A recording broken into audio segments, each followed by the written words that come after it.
ਵਿਦਿਆਰਥੀਓ ਸਵਾਗਤ ਹੈ ਅਗਲੀ ਵੀਡੀਓ ਦੇ ਵਿੱਚ। ਇਸ ਵੀਡੀਓ ਦੇ ਵਿੱਚ ਮੈਂ ਤੁਹਾਡੇ ਕੋਲ ਕਵਿਤਾ ਮੇਰਾ ਬਚਪਨ ਜੋ ਡਾਕਟਰ ਹਰਭਜਨ ਸਿੰਘ ਜੀ ਦੁਆਰਾ ਲਿਖੀ ਗਈ ਹੈ ਉਸ ਕਵਿਤਾ ਲੈ ਕੇ ਪੇਸ਼ ਹੋਇਆ ਹਾਂ। ਵਿਦਿਆਰਥੀਓ ਉਮੀਦ ਹੈ 10 ਮਿੰਟ ਦੇ ਵਿੱਚ 10 ਤੋਂ 12-15 ਮਿੰਟ ਦੇ ਵਿੱਚ ਆਪਾਂ ਵੀਡੀਓ ਕੰਪਲੀਟ ਕਰੀਏ। ਜਿਵੇਂ ਪਹਿਲਾਂ ਤੁਹਾਨੂੰ ਵੀਡੀਓ ਦੇ ਵਿੱਚ ਕਿਹਾ ਕਿ just you need to imagine the things, ਇੱਕ ਸਟੋਰੀ ਦੇ ਵਾਂਗ ਤੁਸੀਂ ਉਸ ਚੀਜ਼ ਨੂੰ ਆਪਣੇ ਅੱਖਾਂ ਦੇ ਸਾਹਮਣੇ ਇਮੈਜਿਨ ਕਰ ਲਓ ਕਿ ਇਸ ਕਵਿਤਾ ਦੇ ਵਿੱਚ ਹੈ ਕੀ। ਦੋ ਅੰਕ ਵਾਲੇ ਪ੍ਰਸ਼ਨ ਆਉਣਗੇ, 4 ਪ੍ਰਸ਼ਨਾਂ ਦੇ ਵਿੱਚੋਂ 2 ਪ੍ਰਸ਼ਨ ਕਰਨੇ ਨੇ, 2 ਪ੍ਰਸ਼ਨ ਚੁੰਮ ਰੱਖੋ और 2 ਪ੍ਰਸ਼ਨ ਮੇਰਾ ਬਚਪਨ ਦੇ ਵਿੱਚ ਆਉਣਗੇ। ਉਹਦੇ ਵਿੱਚ ਕਵੀ ਦੇ ਬਾਰੇ ਵੀ ਤੁਸੀਂ ਜ਼ਰੂਰ ਜਾਣਕਾਰੀ ਲੈਣੀ ਹੈ। ਬੇਟਾ ਕਵਿਤਾ ਕੋਈ ਵੀ ਨਹੀਂ ਛੱਡਣੀ, ਸਿਰਫ 2 ਕਵਿਤਾਵਾਂ ਨੇ। ਜੇਕਰ ਚੈਨਲ ਸਬਸਕ੍ਰਾਈਬ ਨਹੀਂ ਕੀਤਾ ਤਾਂ ਸਭ ਤੋਂ ਪਹਿਲਾਂ ਚੈਨਲ ਨੂੰ ਸਬਸਕ੍ਰਾਈਬ ਕਰੋ। ਮੈਨੂੰ ਉਮੀਦ ਹੈ ਕਿ ਮੈਂ ਆਪਣੇ ਸਿੰਪਲ ਸੌਖੇ ਸ਼ਬਦਾਂ ਦੇ ਵਿੱਚ ਤੁਹਾਨੂੰ ਜਿਹੜੀ ਕਵਿਤਾ ਜਲਦੀ ਸਮਝਾ ਦੇਵਾਂਗਾ। ਮੇਰਾ ਬਚਪਨ ਕਵਿਤਾ ਡਾਕਟਰ ਹਰਭਜਨ ਸਿੰਘ ਜੀ ਦੁਆਰਾ ਲਿਖੀ ਹੈ। ਸਭ ਤੋਂ ਪਹਿਲਾਂ ਮੈਂ ਸਿੰਪਲ ਤਰੀਕੇ ਨਾਲ ਦੱਸਦਾ ਕਿ ਇਹ ਹੈ ਕੀ। ਇੱਕ ਉਹ ਬੱਚਾ ਜਿਹੜਾ ਕਿ ਆਪਣੇ ਬਿਨਾਂ ਪਿਤਾ ਤੋਂ ਬੱਚੇ ਦੀ ਕਹਾਣੀ ਦੱਸੀ ਗਈ ਹੈ, ਜਿਹਦੇ ਵਿੱਚ ਜਿਹੜੀ ਉਹਦੀ ਮਾਂ ਹੈ, ਠੀਕ ਹੈ, ਕਿਉਂਕਿ ਉਹਦੇ ਸਿਰ ਤੇ ਪਤੀ ਦਾ ਸਹਾਰਾ ਨਹੀਂ ਹੈ। ਤੁਸੀਂ ਆਪਣੇ ਸਮਾਜ ਨੂੰ ਦੇਖਿਆ ਹੀ ਹੈ ਕਿਹੋ ਜਿਹਾ ਹੈ ਕਿ ਉਹਦੇ ਇੱਕ ਵਿਧਵਾ ਔਰਤ ਹੈ, ਉਹ ਮਿਹਨਤ ਮਜ਼ਦੂਰੀ ਕਰਕੇ ਉਹਨੇ ਆਪਣੇ ਬੱਚੇ ਨੂੰ ਪਾਲਿਆ, ਅੱਖਾਂ ਨੀਵੀਆਂ ਕਰਕੇ ਹਮੇਸ਼ਾ ਉਹ ਸਮਾਜ ਦੀ ਜਿਹੜੀ ਨਜ਼ਰਾਂ ਤੋਂ ਡਰ ਕੇ ਰਹੀ ਹੈ ਔਰ ਆਪਣੇ ਬੱਚੇ ਨੂੰ ਪਾਲਿਆ ਡਰ ਕੇ, ਰਾਤਾਂ ਨੂੰ ਰੁਕ ਕੇ ਐਂਡ ਉਸ ਤਰੀਕੇ ਦੇ ਨਾਲ ਸਹਿਮ ਕੇ ਰਹਿੰਦੇ ਸੀ ਕਿ ਜਿਵੇਂ ਉਹਨਾਂ ਦੇ ਸਿਰ ਤੇ ਕੋਈ ਸਹਾਰਾ ਨਹੀਂ ਹੁੰਦਾ। ਅਤੇ ਉਹ ਇਸ ਤਰੀਕੇ ਦੇ ਨਾਲ ਕੰਮ ਦੇ ਵਿੱਚ ਰੁੱਝੀ ਹੁੰਦੀ ਹੈ ਔਰ ਆਪਣੇ ਬੱਚੇ ਦੇ ਜੇ ਮਾਨਸਿਕ ਅਤੇ ਸਰੀਰਕ ਵਿਕਾਸ ਦੇ ਵਿੱਚ ਉਹਨਾਂ ਧਿਆਨ ਨਹੀਂ ਦੇ ਪਾਉਂਦੀ ਜਿੰਨਾ ਕਿ ਸਧਾਰਨ ਬੱਚਿਆਂ ਦਾ ਹੁੰਦਾ ਹੈ। ਇਸ ਕਰਕੇ ਇੱਕ ਬਿਨ ਬਾਪ ਦਾ ਬੱਚਾ ਕਹਿੰਦਾ ਹੈ ਕਿ ਮੇਰਾ ਬਚਪਨ ਜਿਹੜਾ ਹੈ ਕਦੋਂ ਆਏਗਾ, ਕਿਉਂਕਿ ਉਹਦਾ ਬਚਪਨ ਜਦੋਂ ਛੋਟਾ ਹੁੰਦਾ ਸੀ ਉਹਦਾ ਪਿਤਾ ਜਿਹੜਾ ਹੈ ਉਹ ਚੱਲ ਵੱਸਦਾ ਹੈ ਅਤੇ ਉਹਦੀ ਮਾਂ ਵੀ ਇਹੀ ਚਾਹੁੰਦੀ ਹੈ ਕਿ ਜਲਦੀ ਤੋਂ ਜਲਦੀ ਜਵਾਨ ਹੋ, ਵੱਡਾ ਹੋ, ਤਾਂ ਕਿ ਤੇਰੇ ਸਾਏ ਦੇ ਵਿੱਚ, ਤੇਰੇ ਸਹਾਰੇ ਦੇ ਵਿੱਚ ਵੀ ਮੈਂ ਵੀ ਜਿਹੜੀ ਹੈਗੀ ਆ ਉਹ ਸਾਏ ਦੇ ਥੱਲੇ ਆ ਸਕਾਂ, ਭਾਵ ਮੈਂ ਸੁਰੱਖਿਅਤ ਮਹਿਸੂਸ ਕਰਾਂ। ਸੋ ਹੁਣ ਗੱਲ ਕਰਦੇ ਹਾਂ ਸਾਰ ਬਾਰੇ। ਸਾਰ ਜੇ ਤੁਸੀਂ ਚੰਗੇ ਤਰੀਕੇ ਨਾਲ ਸਮਝ ਲਿਆ, ਤੁਹਾਨੂੰ ਸਾਰੇ ਹੀ ਪ੍ਰਸ਼ਨ ਜਿਹੜੇ ਅੱਗੇ ਮੈਂ ਰਿਵਾਈਜ਼ ਕਰਾਣੇ ਨੇ ਸਾਰੇ ਹੀ ਆ ਜਾਣੇ ਨੇ। ਸੋ ਸ਼ੁਰੂ ਕਰੀਏ, ਚਲੋ ਆਲ ਦੀ ਬੈਸਟ। ਕਵੀ ਹਰਭਜਨ ਸਿੰਘ ਕਹਿੰਦਾ ਹੈ ਕਿ ਉਸਦਾ ਬਚਪਨ ਕਦੋਂ ਆਏਗਾ। ਕਵੀ ਆਪਣੇ ਆਪ ਨੂੰ ਉਹਦੇ ਵਿੱਚ ਰੱਖ ਕੇ ਆਪਣੇ ਬਚਪਨ ਦੀ ਗੱਲ ਕਰ ਰਿਹਾ ਹੈ, ਬਿਨ ਪਿਤਾ ਦੇ ਬਾਪ ਦੀ। ਕਵੀ ਹਰਭਜਨ ਸਿੰਘ ਜੀ ਕਹਿ ਰਹੇ ਨੇ ਕਿ ਮੇਰਾ ਬਚਪਨ ਕਦ ਆਏਗਾ, ਜਦੋਂ ਉਸ ਦੀਆਂ ਉਮਰਾਂ ਦੀ ਝੋਲੀ ਵਿੱਚ 2, 3 ਜਾਂ 4, 5 ਸਾਲ ਸਨ। ਉਹਦੀ ਮਾਂ ਦੇ ਬੁੱਲ੍ਹਾਂ ਦੇ ਉੱਤੇ ਉਦਾਸੀ ਛਾਈ ਰਹਿੰਦੀ ਸੀ, ਭਾਵ ਜਦੋਂ ਛੋਟਾ ਹੁੰਦਾ ਸੀ ਬਚਪਨ ਦੇ ਵਿੱਚ ਉਹਨੂੰ ਉਹਦੀ ਮਾਂ ਨੂੰ ਕਦੇ ਖੁਸ਼ ਹੁੰਦਿਆਂ ਨਹੀਂ ਦੇਖਿਆ। You need to imagine the thing, ਬੇਟਾ ਕਹਾਣੀ ਦੇ ਵਾਂਗੂ ਇਮੈਜਿਨ ਕਰ ਲਓ। ਹਮੇਸ਼ਾ ਉਹਦੇ ਬੁੱਲ ਜਿਹੜੇ ਕਿ ਕਦੇ ਵੀ ਮੁਸਕਰਾਹਟ ਉਹਦੀ ਮਾਂ ਮੁਸਕਰਾਉਂਦੀ ਨਹੀਂ ਸੀ, ਅੱਖਾਂ ਦੇ ਵਿੱਚ ਹਮੇਸ਼ਾ ਅੱਥਰੂ ਭਰੇ ਰਹਿੰਦੇ ਸੀ। ਅੱਥਰੂ ਕਾਹਦੀ ਨਿਸ਼ਾਨੀ ਆ? ਦੁੱਖ ਦਾ ਪ੍ਰਤੀਕ ਹੁੰਦੇ ਅੱਥਰੂ ਜਿਹੜੇ ਹੈਗੇ ਆ। ਉਸਦੇ ਉਹ ਦਿਨ ਬੜੇ ਬੁਝੇ ਹੋਏ ਪਰਛਾਵੇਂ ਵਾਂਗ ਹੁੰਦੇ ਸੀ, ਹਨੇਰੇ ਵਾਂਗ ਹੁੰਦੇ ਸੀ, ਦੁੱਖ ਹੁੰਦਾ ਸੀ, ਵਿਹੜੇ ਦੇ ਵਿੱਚ ਉਦਾਸੀ ਹੁੰਦੀ ਸੀ। ਉਸ ਦੀ ਮਾਂ ਨੇ ਸਾਰੀ ਮਿਹਨਤ ਮਜ਼ਦੂਰੀ ਨਜ਼ਰ ਜਿਹੜੀ ਹੈਗੀ ਆ ਨੀਵੀਂ ਕਰਕੇ ਕੀਤੀ, ਬਿਕੋਜ਼ ਮੈਂ ਪਹਿਲਾਂ ਹੀ ਦੱਸ ਚੁੱਕਿਆ ਕਿ ਸਾਡੇ ਸਮਾਜ ਦੀਆਂ ਨਜ਼ਰਾਂ ਕਿਹੋ ਜਿਹੀਆਂ ਨੇ। ਕਵੀ ਦੱਸਦਾ ਹੈ ਕਿ ਉਹ ਸਾਰੀ ਰਾਤ ਜਿਹੜਾ ਹੈਗਾ ਪਾਲੇ ਦੇ ਵਿੱਚ ਰਾਤ ਸੁਲਗਦੀ ਰਹਿੰਦੀ ਸੀ, ਹਨੇਰੀ ਰਾਤ ਹੁੰਦੀ ਸੀ। ਮੈਂ ਤੇ ਮੇਰੀ ਮਾਂ ਜਿਹੜੇ ਦੀਵੇ ਦੇ ਬਿਨਾਂ, ਭਾਵ ਹਨੇਰੇ ਦੇ ਵਿੱਚ, ਇੱਕ ਪ੍ਰਤੀਕ ਵਰਤਿਆ ਗਿਆ ਹੈ। ਉਹ ਐਵੇਂ ਬੁੱਕਲ ਮਾਰ ਕੇ, ਹਨੇਰੀ ਦੀ ਬੁੱਕਲ ਮਾਰ ਕੇ ਸੌਂ ਜਾਂਦੇ ਸੀ ਜਿਵੇਂ 2 ਕੁਮਲਾਏ ਹੋਏ ਬੂਟੇ ਸੁੱਤੇ ਹੋਣ, ਜਿਵੇਂ 2 ਕੁਮਲਾਏ ਹੋਏ, ਠੀਕ ਹੈ, ਹੱਸਦੇ ਨਹੀਂ, ਉਦਾਸ। ਕੁਮਲਾਏ ਮਤਲਬ ਉਦਾਸ। ਦੇਖੋ ਚਿਹਰਾ ਹੱਸ ਰਿਹਾ ਐਂਡ ਚਿਹਰਾ ਉਦਾਸ ਹੈ, ਠੀਕ ਹੈ। ਇੱਕ ਪੌਦਾ ਤੁਸੀਂ ਦੇਖਦੇ ਹੋ ਖਿੜਿਆ ਫੜਿਆ, ਇੱਕ ਤੁਸੀਂ ਦੇਖਦੇ ਹੋ ਉਦਾਸ, ਭਾਵ ਖਤਮ ਹੋ ਜਾਂਦਾ, ਜਿਹੜਾ ਹੈਗਾ ਉਹ ਕੁਮਲਾਇਆ ਜਾਂਦਾ। ਇਵੇਂ ਦੋਨੇ ਹਨੇਰੇ ਦੀ ਜਿਹੜੀ ਹੈ ਬੁੱਕਲ ਮਾਰ ਕੇ ਸੌਂ ਜਾਂਦੇ ਹੁੰਦੇ ਸੀ ਜਿਵੇਂ 2 ਬੂਟੇ ਸੁੱਤੇ ਹੋਣ। ਕਵੀ ਕਹਿੰਦਾ ਹੈ ਕਿ ਉਹਨਾਂ ਦੇ ਵਿਹੜੇ ਵਿੱਚ ਇੱਕ ਸੀ ਰਾਜਾ, ਇੱਕ ਸੀ ਰਾਣੀ। ਜਿਹੜੀ ਕਹਾਣੀ ਹੈ, ਅਸੀਂ ਕਹਾਣੀ ਸੁਣਦੇ ਸੀ ਨਾ, ਇੱਕ ਸੀ ਰਾਜਾ ਇੱਕ ਸੀ ਰਾਣੀ, ਉਹ ਕਹਾਣੀ ਦਾ ਅੰਤ ਹੋਇਆ ਸੀ ਕਹਿੰਦੇ ਸਾਡੇ ਵਿਹੜੇ ਦੇ ਵਿੱਚ। ਡਾਕਟਰ ਹਰਭਜਨ ਸਿੰਘ ਜੀ ਆਪਣੇ ਬਚਪਨ ਦੀ ਗੱਲ ਦੱਸਦੇ ਨੇ। ਕਹਿੰਦੇ ਕਦੇ ਕਦੇ ਮੈਂ ਤੇ ਮੇਰੀ ਮਾਂ ਉਸ ਨੂੰ ਆਪਣੇ ਦੁੱਖਾਂ ਦਰਦਾਂ ਦਾ ਹਾਨੀਕ ਹੈ ਛਾਤੀ ਨਾਲ ਲੱਗ ਕੇ ਸੌਂ ਜਾਣ ਲਈ ਕਹਿੰਦੀ, ਭਾਵ ਉਸਦੀ ਮਾਂ ਉਸਨੂੰ ਕਈ ਵਾਰੀ ਕਹਿੰਦੀ ਵੇ ਤੂੰ ਮੇਰੇ ਦੁੱਖਾਂ ਦਾ ਹਾਣੀ ਹੈ, ਭਾਵ ਵੀ ਮੇਰੇ ਦੁੱਖਾਂ ਦਾ ਹਾਣੀ ਹੈ, ਮੇਰੇ ਦੁੱਖ ਵੰਡਾਉਣ ਵਾਲਾ, ਉਹਨੂੰ ਲੈ ਕੇ ਆਪਣੀ ਛਾਤੀ ਦੇ ਨਾਲ ਬੁੱਕਲ ਦੇ ਨਾਲ ਲੱਗ ਕੇ ਸੌਂ ਜਾਣ ਲਈ ਕਹਿੰਦੀ ਸੀ। ਕਈ ਵਾਰੀ ਕਹਿੰਦੀ ਕਿ ਹੇ ਮੇਰੇ ਬੂਟੇ ਰੂਪੀ ਬੱਚਿਆ, ਤੂੰ ਜਲਦੀ ਵੱਡਾ ਹੋ ਜਾ, ਤੂੰ ਜਲਦੀ ਜਵਾਨ ਹੋ ਜਾ। ਇਹਨੂੰ ਪ੍ਰਤੀਕ ਵਰਤਿਆ ਗਿਆ, ਇੱਕ ਸਿੰਬਲ ਵਰਤਿਆ ਗਿਆ। ਬੂਟਾ, ਜਦੋਂ ਬੂਟਾ ਵੱਡਾ ਹੋਊਗਾ ਤਾਂ ਉਹਦੀ ਛਾਂ ਆਏਗੀ, ਉਵੇਂ ਹੀ ਜਦੋਂ ਬੱਚਾ ਵੱਡਾ ਹੋਏਗਾ, ਜਵਾਨ ਹੋਏਗਾ ਤਾਂ ਉਹਦੇ ਆਸਰੇ ਵਿੱਚ ਉਹਦੀ ਮਾਂ ਸਿਕਿਉਰ ਫੀਲ ਕਰੇਗੀ।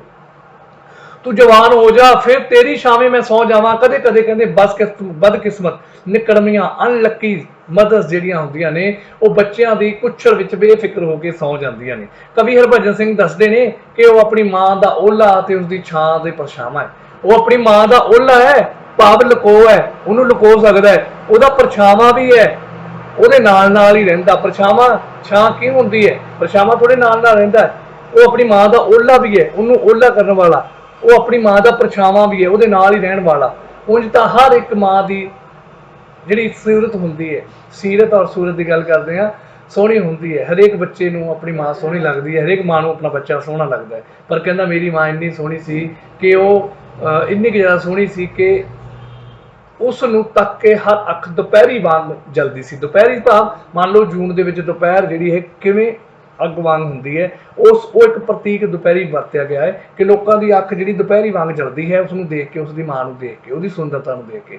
ਕਹਿੰਦਾ ਜਦ ਮੈਂ ਉਸਦੇ ਨਾਲ ਤੁਰਦਾ ਹਾਂ ਤਾਂ ਸੰਘਣੀ ਚੁੱਪ ਪਸਰ ਜਾਂਦੀ ਹੈ ਤੇ ਛਾਂ ਇਕਹਿਰੀ ਹੁੰਦੀ ਹੈ। ਹਰ ਇੱਕ ਨਜ਼ਰ ਮੇਰੀ ਮਕਤਬ ਸੀ, ਹਰ ਇੱਕ ਨਜ਼ਰ ਜਿਹੜੀ ਹੈ ਉੱਧਰ ਪੈਂਦੀ ਹੁੰਦੀ ਸੀ। ਕਵੀ ਹਰਭਜਨ ਦੱਸਦਾ ਹੈ ਕਿ ਮੇਰੇ ਬਚਪਨ ਦਾ ਹਰ ਰਾਹ ਸੂਝ ਨੇ ਘੇਰੀ ਰੱਖਿਆ ਸੀ। ਇੱਕ ਦਿਨ ਸੂਝ ਨੇ ਭਾਵ ਬਚਪਨ ਕਾਹਦਾ ਹੁੰਦਾ ਹੈ, ਅਨਪੋਲ ਹੁੰਦਾ ਹੈ, ਬਚਪਨਾ ਕਰਨ ਵਾਲਾ, ਪਰ ਉਹ ਛੋਟੇ ਹੁੰਦੇ ਉਹਦੇ ਤੇ ਜ਼ਿੰਮੇਵਾਰੀਆਂ ਰਿਸਪੌਂਸਿਬਿਲਟੀਜ਼ ਪੈ ਗਈਆਂ, ਠੀਕ ਹੈ, ਇਸ ਕਰਕੇ ਉਹ ਸੂਝ ਵਾਲਾ ਬੰਦਾ ਬਣ ਗਿਆ ਸੀ। ਕਹਿੰਦਾ ਇੱਕ ਦਿਨ ਮੇਰੀ ਮਾਂ ਨੇ ਦੱਸਿਆ ਕਿ ਉਸਨੇ ਕਿਵੇਂ ਆਪਣੇ ਪਿਤਾ ਭਾਵ ਉਸਦੇ ਪਿਤਾ ਦੀ, ਬੱਚੇ ਦੇ ਪਿਤਾ ਦੀ ਚਿਤਾ ਨੂੰ ਅੱਗ ਲਗਾਈ। ਉਹ ਕਹਿੰਦੀ ਮੈਂ ਤੇਰੇ ਪਿਤਾ ਦੀ ਚਿਤਾ ਨਹੀਂ ਜਲਾਈ, ਮੈਂ ਤੇਰੇ ਬਚਪਨ ਨੂੰ ਜਲਾ ਦਿੱਤਾ, ਮੈਂ ਤੇਰਾ ਬਚਪਨ ਖਤਮ ਕਰ ਦਿੱਤਾ, ਮੈਂ ਆਪਣੇ ਹੱਥੀਂ ਤੇਰਾ ਬਚਪਨ ਖਤਮ ਕਰ ਦਿੱਤਾ। ਸੋ ਡਾਕਟਰ ਹਰਭਜਨ ਸਿੰਘ ਦੇ ਬਾਰੇ ਆਪਾਂ ਜਾਣਕਾਰੀ ਲੈਂਦੇ ਹਾਂ। ਡਾਕਟਰ ਹਰਭਜਨ ਸਿੰਘ ਦਾ ਜਨਮ 18 ਅਗਸਤ 1920 ਨੂੰ ਲਮਡਿੰਗ ਅਸਾਮ ਦੇ ਵਿੱਚ ਹੋਇਆ ਸੀ। ਨਵਾਂ ਜਿਹਾ ਨਾਮ ਹੈ, ਯਾਦ ਕਰ ਲੈਣਾ। ਡਾਕਟਰ ਸਾਹਿਬ ਭਾਵ ਜਿਹੜਾ ਕਵੀ ਨੇ ਪੰਜਾਬੀ ਸਾਹਿਤ ਦੇ ਸ੍ਰੇਸ਼ਠ ਭਾਵ ਉੱਚੇ ਆਲੋਚਕ ਜਿਹੜੇ ਐਨਾਲਾਈਜ਼ ਕਰਦੇ ਨੇ, ਹੈ ਨਾ, ਕ੍ਰਿਟੀਸਾਈਜ਼ ਕਰਦੇ ਨੇ, ਆਧੁਨਿਕ ਚੇਤਨਾ ਦੇ ਕਵੀ ਸਨ। ਆਪ ਨੇ ਮਨੁੱਖ ਦੀਆਂ ਅੰਤਰਮੁਖੀ ਤੇ ਬਾਹਰਮੁਖੀ ਸਮੱਸਿਆਵਾਂ ਨੂੰ ਡੂੰਘਾਈ ਦੇ ਨਾਲ, ਅੰਤਰਮੁਖੀ ਭਾਵ ਇੰਟਰਨਲ ਐਂਡ ਐਕਸਟਰਨਲ ਜਿਹੜੀਆਂ ਹੈਗੀਆਂ, ਆਪ ਨੇ ਹਿੰਦੀ ਤੇ ਅੰਗਰੇਜ਼ੀ ਵਿਸ਼ਿਆਂ ਵਿੱਚ ਐਮਏ ਕੀਤੀ ਸੀ। ਗੁਰੂ ਤੇਗ ਬਹਾਦਰ ਖਾਲਸਾ ਕਾਲਜ ਦਿੱਲੀ ਵਿੱਚ ਲੰਮੇ ਸਮੇਂ ਲੈਕਚਰਾਰ ਰਹੇ। ਆਪ ਦਿੱਲੀ ਯੂਨੀਵਰਸਿਟੀ ਵਿੱਚ ਕਾਫੀ ਸਮਾਂ ਭਾਰਤੀ ਭਾਸ਼ਾਵਾਂ ਵਿਭਾਗ ਦੇ ਮੁਖੀ ਵੀ ਰਹੇ, HOD ਜਿਹੜੇ ਰਹੇ। ਆਪ ਦੇ ਪਹਿਲੇ ਕਾਵਿ ਸੰਗ੍ਰਹਿਆਂ ਵਿੱਚ ਭਾਵ ਪ੍ਰਧਾਨ ਸ਼ੈਲੀ ਦਾ ਰੰਗ ਵਧੇਰੇ ਮਿਲਦਾ ਹੈ। ਆਪ ਮੁੱਖ ਤੌਰ ਤੇ ਬੌਧਿਕ ਰੰਗਣ ਵਾਲੇ ਕਵੀ ਸਨ। ਦਿਮਾਗ ਦਾ ਯੂਜ਼ ਕਰਕੇ ਜ਼ਿਆਦਾ, ਇੱਕ ਤਾਂ ਹੁੰਦਾ ਨਾ ਕੱਲੀ ਇਮੈਜੀਨੇਸ਼ਨ ਦੇ ਹੁੰਦਾ, ਇੱਕ ਜ਼ਿਆਦਾ ਬੌਧਿਕ ਰੂਪ ਵੀ ਦੇਣਾ, ਹੈ ਨਾ। ਆਪਣੇ ਜੀਵਨ ਦੀ ਨਿਰਾਸ਼ਤਾ, ਕਰਮਹੀਣਤਾ, ਪਰਿਸਥਿਤੀਆਂ, ਸਮਾਜਿਕ ਤੇ ਮਨੁੱਖੀ ਮਨੋਵਿਗਿਆਨਕ ਦੀ ਸੂਖਮਤਾ, ਸਾਈਕੋਲੋਜੀ ਦੀ ਗੱਲ ਕਰ ਰਹੇ ਨੇ, ਅਤੇ ਡੂੰਘਾਈ ਨੂੰ ਬਰੀਕੀ ਦੇ ਨਾਲ ਚਿਤਰਿਆ ਹੈ। ਪਾਠ ਪੁਸਤਕ ਵਿੱਚ ਆਪ ਜੀ ਦੀ ਕਵਿਤਾ ਮੇਰਾ ਬਚਪਨ ਵੀ ਸ਼ਾਮਿਲ ਕੀਤੀ ਗਈ ਹੈ। ਇਸ ਵਿੱਚ ਬਿਨਾਂ ਬਾਪ ਦੇ ਬਚਪਨ 'ਚ ਆਉਣ ਵਾਲੀਆਂ ਮੁਸ਼ਕਲਾਂ ਆਦਿ ਦਾ ਜ਼ਿਕਰ ਕੀਤਾ ਗਿਆ ਹੈ। ਹੁਣ ਕੇਂਦਰੀ ਭਾਵ ਜ਼ਰੂਰ ਕਰਨਾ ਹੈ, 2 ਨੰਬਰ ਦਾ ਆ ਸਕਦਾ ਹੈ। ਡਾਕਟਰ ਹਰਭਜਨ ਸਿੰਘ ਦੀ ਰਚਨਾ ਹੈ, ਠੀਕ ਹੈ। ਕੇਂਦਰੀ ਭਾਵ 'ਚ ਪਹਿਲਾਂ ਕਵੀ ਦਾ ਨਾਮ ਜ਼ਰੂਰ ਲਿਖਣਾ ਹੈ। ਇਸ ਵਿੱਚ ਉਹਨਾਂ ਨੇ ਬਾਪ ਦੇ ਬਿਨਾਂ ਬਚਪਨ ਦੀਆਂ ਔਕੜਾਂ ਤੇ ਦਰਦ ਨੂੰ ਪ੍ਰਗਟਾਇਆ, ਵੀ ਪਹਿਲਾਂ ਹੀ ਦੱਸ ਚੁੱਕੇ ਹਾਂ। ਇਹਦਾ ਕੇਂਦਰੀ ਭਾਵ ਇਸ ਤਰ੍ਹਾਂ ਹੈ ਕਿ ਪਿਤਾਹੀਣ ਬੱਚਾ ਹੋਰਨਾਂ ਸਧਾਰਨ ਬੱਚਿਆਂ ਦੇ ਵਾਂਗ ਆਪਣਾ ਬਚਪਨ ਨਹੀਂ ਬਤੀਤ ਕਰ ਸਕਦਾ, ਭੋਗ ਸਕਦਾ, ਜੀ ਸਕਦਾ। ਉਸ ਦੀ ਮਾਂ ਜੋ ਸ਼ਰਮ ਹਿਆ ਵਿੱਚ ਡੁੱਬੀ ਰਹਿੰਦੀ ਹੈ, ਉਸ ਦਾ ਮਾਨਸਿਕ ਤੇ ਸਰੀਰਕ ਜਿਹੜਾ ਵਿਕਾਸ ਜਿਹੜਾ ਹੈ ਉਹ ਨਹੀਂ ਹਿੱਸਾ ਉਹਦੇ ਵਿੱਚ ਪਾ ਸਕਦੀ।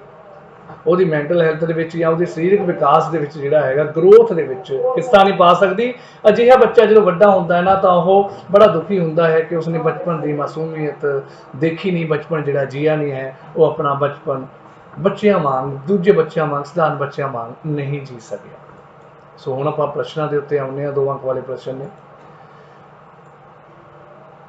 ਸਭ ਤੋਂ ਪਹਿਲਾਂ ਕਵੀ ਦੇ ਬਾਰੇ ਜਾਣਕਾਰੀ।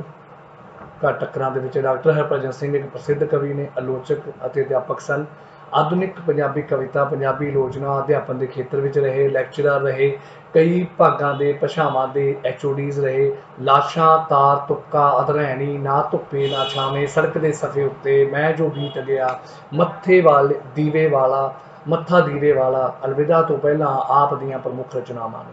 ਬੇਟਾ ਜਦੋਂ ਕਵੀ ਦੇ ਬਾਰੇ ਲਿਖੋਗੇ ਇਹ ਜ਼ਰੂਰ ਲਿਖ ਦੇਣਾ ਕਿ ਆਪ ਇੱਕ ਪ੍ਰਸਿੱਧ ਕਵੀ ਸੀ, ਠੀਕ ਹੈ। ਇਵੇਂ ਹੀ ਨੰਦਰਾ ਨੂਰਪੁਰੀ ਬਾਰੇ ਵੀ ਲਿਖ ਸਕਦੇ ਹੋ। ਸੋ ਇਸ ਬਚਪਨ ਦੀ ਕਵਿਤਾ ਦੇ ਵਿੱਚ ਕੀ ਸੀ, ਸਿੰਪਲ ਤਰੀਕੇ ਦੇ ਨਾਲ ਸਮਝ ਲਿਆ। ਹੁਣ ਪ੍ਰਸ਼ਨਾਂ ਦੇ ਉੱਤੇ ਗੱਲ ਕਰਦੇ ਹਾਂ। ਬੇਟਾ ਮੇਰਾ ਬਚਪਨ ਜਿਹੜੀ ਕਵਿਤਾ ਹੈ, ਪ੍ਰਸ਼ਨ ਨੰਬਰ 2, ਵਿਸ਼ੇ ਬਾਰੇ ਜਾਣਕਾਰੀ ਦਿਓ।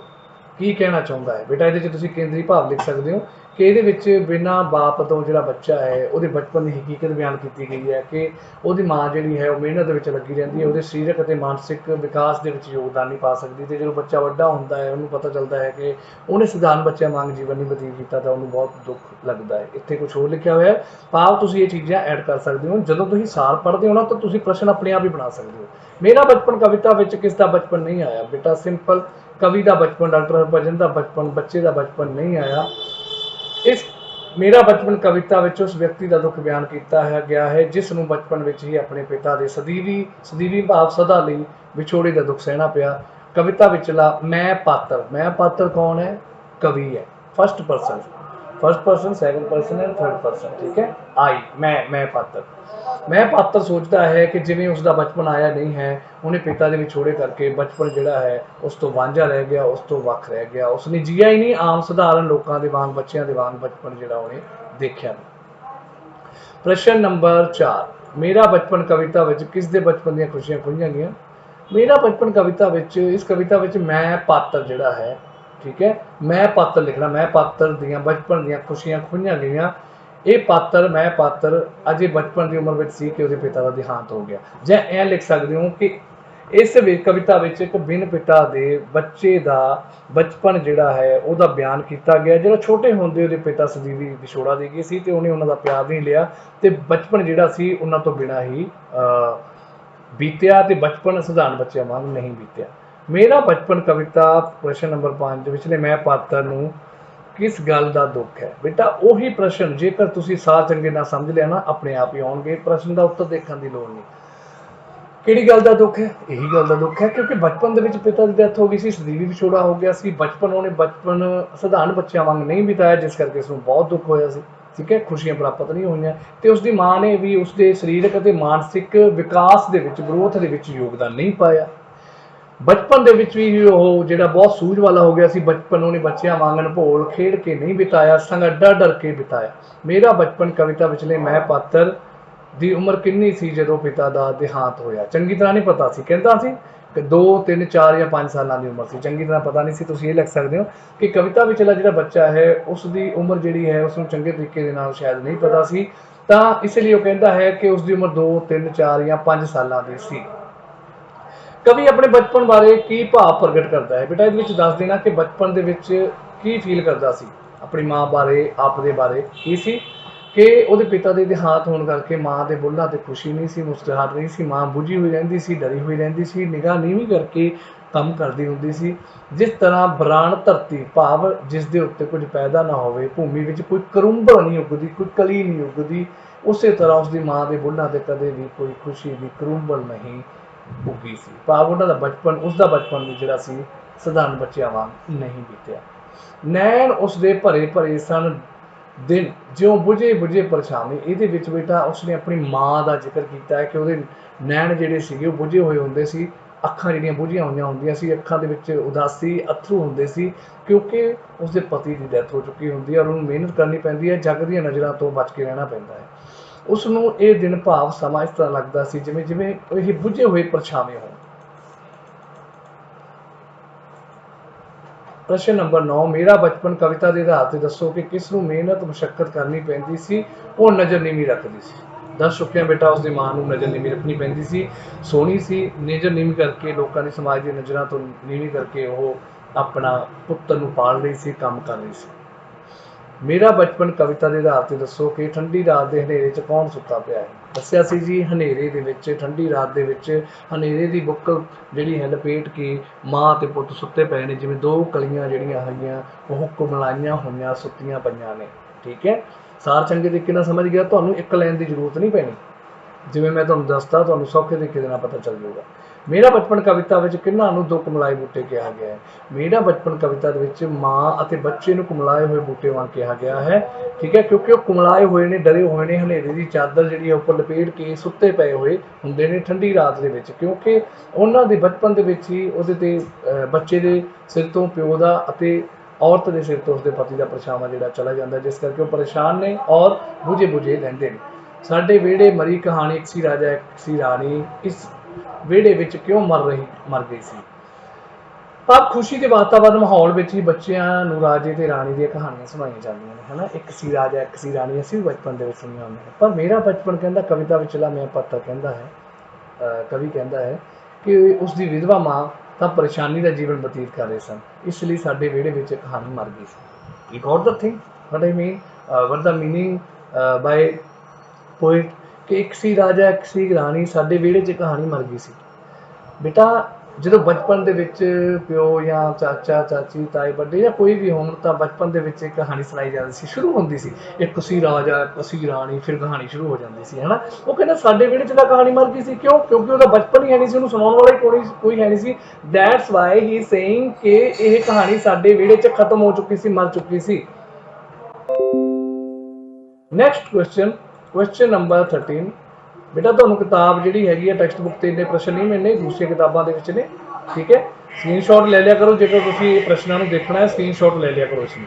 मेरा बचपन कविता में माँ अपने पुत्र को अपने दुख दर्द हानि क्यों कहती है। मेरा बचपन कविता में माँ अपने पुत्र को दुख दर्दा का हानि कहती है। पिता की सदीवी विछोड़े करके उसका बचपन नहीं आया, उसकी विधवा माँ भी इसे दुख में परेशान सी। वो अपने पुत्र को अपने दुख दर्द का हानि इसलिए कहती है क्योंकि वो दोवें ही इक्को दुख इक्को जिहे ही परेशान हैं, भाव इक्को ही औखे राह दे विचों चल रहे हैं। उसका पति है नहीं तो उसका प्यो है नहीं, दोने माँ ते पुत जिहड़े हैगे आ उसे ही दुख दे विचों लंघ रहे ने, जिस करके वो कह रही है कि तू मेरे दुख का हानि है। जिवें तुसीं कहंदे मेरे क्लासमेट, भाव सेम क्लास च पढ़न वाला क्लासमेट हुंदा वा, है ना, मेरा दोस्त सेम उम्र के दोस्त होंगे ने, उवें मेरे दुखों का हानि है। हानि मतलब आड़ी मतलब हम उम्र, दुखों का हानि भाव सेम दुख झल्लण वाले, ता करके कहा कि तू मेरे दुखों का हानि है। मेरे बूटे तू गभरू हो जा तेरी छावें मैं सौ जावां। पहले ही दस चुके हैं जिवें बूटा छोटा बड़ा होंदा उहदी छां हुंदी है, या अपने बच्चे को कह रही जेकर वो जवान हो जाए तो उसके अंडर वो सिक्योर हो जाएगी। कल्पना एक साइन और सिंबल यूज़ किया है, बूटे को अपने पुत्र को बूटे की तरह एक कल्पया, इमैजीनेशन की है कि छेती गभरू हो जाए, वो छां दे विच विधवावां चाहुंदी है कि वह जिहड़ी है अपनी लोड़ां अपनी नीड्स की जिहड़ी हैगी आ फुलफिलमेंट कर सके, उसनूं फुलफिल कर सके ते उन्होंने अपने आप को सिक्योर कर सके, क्योंकि उसका पति नहीं है, वो समाज दी नज़रां तो बच के रहिंदी है। कदे कदे बालां दे पुछड़ सौण निचिंत निकरमण मान, निकरमण मतलब अनलक्की जिहड़ी हुंदी है, ਉਹ ਆਪਣੇ ਬੱਚਿਆਂ ਦੇ ਬੁੱਕਲ ਦੇ ਵਿੱਚ ਅੰਡਰ ਦੇ ਵਿੱਚ ਉਹਨਾਂ ਦੇ ਸ਼ੈਡੋ ਦੇ ਵਿੱਚ ਸੌਂਦੀਆਂ ਨੇ। ਭਾਵ ਕਈ ਮਾਵਾਂ ਇਹੋ ਜਿਹੀਆਂ ਹੁੰਦੀਆਂ ਬਿਕੋਜ਼ ਉਹ ਵਿਧਵਾ ਸੀ, ਉਹਦਾ ਪਤੀ ਨਹੀਂ ਸੀ, ਜਿਸ ਕਰਕੇ ਉਹ ਆਪਣੇ ਬੱਚੇ ਦੇ ਮਤਲਬ ਕਿ ਸਾਏ ਦੇ ਹੇਠ ਹੀ ਉਹ ਆਪਣੇ ਆਪ ਨੂੰ ਸਿਕਿਉਰ ਸਮਝਦੀ ਹੈ। ਸੋ ਇਸ ਤੁਕ ਦਾ ਭਾਵ ਇਹ ਹੈ ਕਿ ਕਦੇ ਕਦੇ ਅਨਲੱਕੀ ਨਿਕਰਮਣ ਨਿਕਰਮੀਆਂ, ਹੈ ਨਾ, ਅਨਲੱਕੀ ਮਾਵਾਂ ਅਭਾਗੀਆਂ ਮਾਵਾਂ ਆਪਣੇ ਬੱਚਿਆਂ ਦੇ ਕੁੱਛੜ ਭਾਵ ਉਹਨਾਂ ਦੇ ਆਸਰੇ, ਕੁੱਛੜੇ ਨੂੰ ਕਿਹਾ ਜਾਂਦਾ, ਉਹਨਾਂ ਦੇ ਆਸਰੇ ਦੇ ਵਿੱਚ ਬੇਫਿਕਰ ਹੋ ਕੇ ਸੌਂਦੀਆਂ ਨੇ। ਬੱਚੇ ਅਥਵਾ ਪੁੱਤਰ ਇਹਨਾਂ ਅਭਾਗੀਆਂ ਵਿਧਵਾ ਮਾਵਾਂ ਦਾ ਆਸਰਾ ਬਣਦੇ ਨੇ। ਇਸ ਸਥਿਤੀ ਵਿੱਚ ਮਾਵਾਂ ਬੇਫਿਕਰ ਹੋ ਜਾਂਦੀਆਂ ਨੇ। ਸੋ ਇਸ ਤਰੀਕੇ ਨਾਲ ਉਸ ਮਾਂ ਨੂੰ ਅਨਲੱਕੀ ਕਿਹਾ ਗਿਆ ਹੈ, ਜਿਹੜੀ ਕਿ ਆਪਣੇ ਪਤੀ ਦੀ ਜਗ੍ਹਾ ਆਪਣੇ ਪੁੱਤਰ ਦੀ ਸਹਾਰਾ ਲੈਂਦੀ ਹੈ, ਠੀਕ ਹੈ। ਤੇ ਬੱਚਾ ਵੀ ਜਿਹੜਾ ਇੱਕ ਤਰ੍ਹਾਂ ਦਾ ਅਨਲੱਕੀ ਹੈ, ਜਿਹੜਾ ਕਿ ਆਪਣੇ ਪਿਤਾ ਦੀ ਜਗ੍ਹਾ ਤੇ ਮਾਂ ਦਾ ਸਹਾਰਾ ਲੈ ਰਿਹਾ, ਕਿਉਂਕਿ ਉਹ ਹੈ ਨਹੀਂ, ਸਦਾ ਲਈ ਵਿਛੋੜਾ ਦੇ ਗਈ ਹੈ। ਸੋ ਨੈਕਸਟ ਕੁਐਸਚਨ ਹੈ, ਮੇਰਾ ਬਚਪਨ ਕਵਿਤਾ ਦੇ ਆਧਾਰ 'ਤੇ ਦੱਸੋ ਕਿ ਪੁੱਤਰ ਆਪਣੀ ਮਾਂ ਦਾ ਓਲਾ ਕਿਵੇਂ ਹੈ। ਓਲਾ ਮਤਲਬ ਲੁਕੋ ਜਿਹੜਾ ਹੈਗਾ ਵਾ, ਉਹਦੀਆਂ ਗੱਲਾਂ ਦਾ ਲੁਕੋ ਜਿਹੜਾ ਹੈਗਾ ਉਹ ਹੈ। ਮੇਰਾ ਬਚਪਨ ਕਵਿਤਾ ਵਿੱਚ ਤਾਂ ਮੈਂ ਪਾਤਰ ਕਵੀ ਜਿਹੜਾ ਆਪਣੇ ਪਿਤਾ ਦੀ ਮੌਤ ਤੋਂ ਬਾਅਦ ਆਪਣੀ ਵਿਧਵਾਵਾਂ ਦਾ ਓਲਾ ਤੇ ਆਸਰਾ ਹੈ। ਓਲਾ ਹੈ, ਓਟ ਹੈ, ਓਟ ਓਟ ਸਹਾਰਾ ਆਸਰਾ, ਉਹਨੂੰ ਲੁਕਾਉਣ ਵਾਲਾ। ਇਸ ਓਲੇ ਆਸਰੇ ਵਿੱਚ ਹੀ ਇਹ ਵਿਧਵਾ ਮਾਂ ਆਪਣਾ ਜੀਵਨ ਗੁਜ਼ਾਰਦੀ ਹੈ। ਇਸ ਪ੍ਰਸੰਗ ਮਤਲਬ ਰਿਗਾਰਡਿੰਗ ਸੰਦਰਭ ਦੇ ਵਿੱਚ ਹੀ ਪੁੱਤਰ ਨੂੰ ਮਾਂ ਦਾ ਓਲਾ ਕਿਹਾ ਗਿਆ ਹੈ। ਕਈ ਵਾਰ ਤੁਸੀਂ ਲੜ ਕੇ ਆਪਣੀ ਮਦਰ ਦੇ ਮਗਰ ਛੁਪ ਜਾਂਦੇ ਹੋ, ਪਿਤਾ ਦੇ ਮਗਰ ਛੁਪ ਜਾਂਦੇ ਹੋ, ਉਹ ਓਲਾ ਹੁੰਦਾ ਹੈ। ਮੇਰਾ ਬਚਪਨ ਕਵਿਤਾ ਦੇ ਆਧਾਰ 'ਤੇ ਦੱਸੋ ਕਿ ਵਿਧਵਾ ਮਾਂ ਕਿਸ ਬੁਰੀ ਭਾਵਨਾ ਦਾ ਸ਼ਿਕਾਰ ਹੁੰਦੀ। ਮੈਂ ਪਹਿਲਾਂ ਹੀ ਦੱਸਿਆ ਸੀਗਾ ਕਿ ਉਹ ਜਿਹੜੀ ਹੈਗੀ ਹੈ ਕੰਮ ਕਰਦੀ ਹੋਈ ਅੱਖਾਂ ਨੀਵੀਆਂ ਕਰਕੇ ਰਹਿੰਦੀ ਹੈ, ਸਮਾਜ ਦੀਆਂ ਨਜ਼ਰਾਂ ਦੀਆਂ ਬੁਰੀਆਂ ਨਜ਼ਰਾਂ ਜਿਵੇਂ ਪਹਿਲਾਂ ਹੀ ਸਮਝਾ ਚੁੱਕਿਆ ਸੀ ਕਿ ਉਹਨਾਂ ਦਾ ਸ਼ਿਕਾਰ ਹੁੰਦੀ ਹੈ, ਜਿਸ ਕਰਕੇ ਉਹ ਨੀਵੀਂ ਨਜ਼ਰ ਕਰਕੇ ਹੀ ਆਪਣੇ ਪੁੱਤਰ ਨੂੰ ਪਾਲਣ ਦੇ ਲਈ ਮਿਹਨਤ ਮਜ਼ਦੂਰੀ ਕਰਦੀ ਹੈ। ਸੋ ਪਾਤਰ ਦੱਸਦਾ ਹੈ ਕਿ ਉਸਦੀ ਮਾਂ ਦੀ ਸੁੰਦਰਤਾ ਨੂੰ ਦੇਖ ਕੇ ਹਰ ਕਿਸੇ ਦੀ ਅੱਖ ਬੁਰੀ ਭਾਵਨਾ ਨਾਲ ਦੁਪਹਿਰ ਵਾਂਗ ਸੁਲਗਦੀ ਸੀ।